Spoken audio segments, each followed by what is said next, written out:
मुंबई गोवा हायवेची रखडपट्टी हे राजकीय अपयश मानलं जात आहे।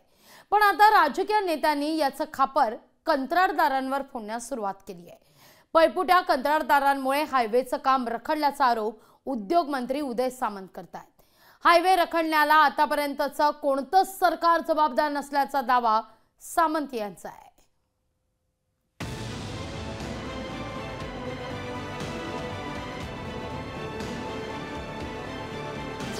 मुंबई गोवा हायवेच्या रखडपट्टीचा खापर कंत्राटदारांवर। कंत्राटदारामुळे हायवे रखडल्याचा सरकारचा दावा। सरकारच्या दाव्यावर विरोधकांची टीका।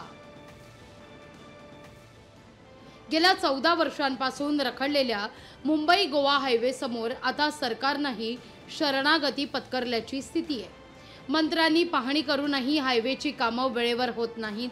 रस्त्याची डागडुजी झाली की पहिल्याच 1-2 पावसात पुन्हा हायवेची चाळण होते। त्यातच गेल्या 14 वर्षांपासून सुरू असलेलं चौपदरीकरण अजूनही पूर्ण होत नाही। मुंबई गोवा राष्ट्रीय महामार्ग पूर्ण करण्यात गडकरींनाही यश आलेलं नाही। आता सरकारनं याचं सगळं खापर कंत्राटदारांवर फोडलंय। कंत्राटदारांमुळे हायवे रखडला असून यात कोणत्याच सरकारचा दोष नसल्याचा दावा उदय सामंत यांनी केलाय। ज्या पद्धतीनं कॉन्ट्रॅक्टर या संपूर्ण प्रकल्पामध्ये होते त्या कॉन्ट्रॅक्टरनी पळकुटीपणाची भूमिका घेतली, म्हणून हा प्रकल्प मागे राहिलाय आणि याच्यामध्ये एकच सरकार जबाबदार असू शकत नाही। मुंबई गोवा महामार्ग हा पूर्णत्वाकडे नेण्याची जबाबदारी केंद्र सरकारने घेतलेली आहे आणि या डिसेंबरपर्यंत हा रस्ता पूर्ण होणार आहे। सरकारच्या या भूमिकेवर विरोधकांनी टीका केली। केंद्रात आणि राज्यात एकच पक्षाची सत्ता असूनही हायवे पूर्ण होत नसल्याकडे विरोधकांनी लक्ष वेधलंय।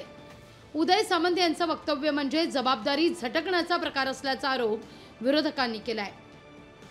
जे भाजप सरकार जे सध्या अस्तित्वात आहे त्या सरकारचं केंद्रात आणि राज्यात गेली 10 वर्ष सरकार आहे। आपल्या स्वतःच्या जवळच्या ठेकेदाराला काम मिळण्यासाठी कोणी प्रयत्न केले, कोणी त्या ठेकेदाराच्या पाठीशी राहिलं, तो काळ्या यादीत घालण्यासाठी कोणी थांबवलं, हा पण सगळा विचार आहे।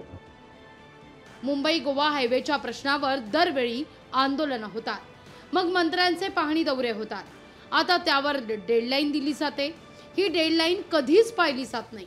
कोकणातला खड्ड्यांमधला प्रवास कधीच संपणार नाहीये का, असा उद्विग्न सवाल आता कोकणी माणसाकडून आणि सामान्यांकडून उपस्थित केला जातोय।